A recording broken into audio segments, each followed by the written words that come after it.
suis rappeur, originaire de Boulogne-Billancourt et ça va faire 5 ans maintenant.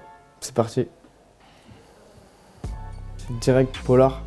Polar, c'est un projet que j'ai réalisé avec Loz The Cat, qui est producteur, rappeur anglais. C'est joli carrément comme ça.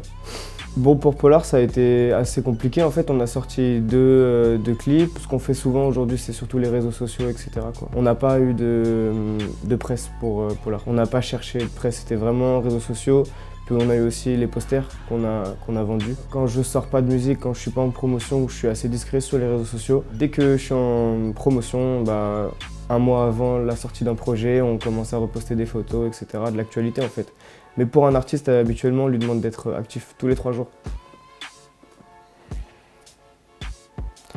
C'est mes statistiques sur Spotify en 2019. Aujourd'hui, Spotify, c'est la plateforme qui marche le plus, donc c'est celle même qui parle le plus aux artistes, où il y a la meilleure interface pour un artiste, par exemple, pour à peu près savoir où en sont ses propres chiffres. Moi, je sais que dans mes statistiques, je fais 50-50, 50% Spotify et 50% le reste de toutes les plateformes regroupées, donc Deezer, etc.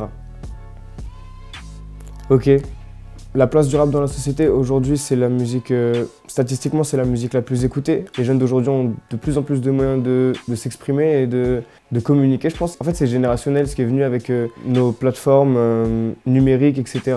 Je pense que ça sera encore plus explosif pour la prochaine musique. Nous, en tant que rappeurs, on en profite et en tant qu'auditeur de rap, on est encore plus content. Quand on sait que nos prédécesseurs ont eu plus de mal, on sait qu'aujourd'hui, ils doivent être contents, quoi. Enfin, la plupart.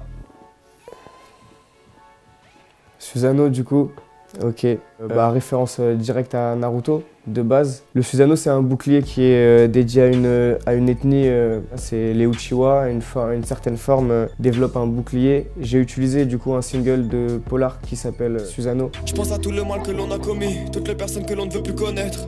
Sans toi, c'est l'agonie, sans toi, j'aimerais renaître.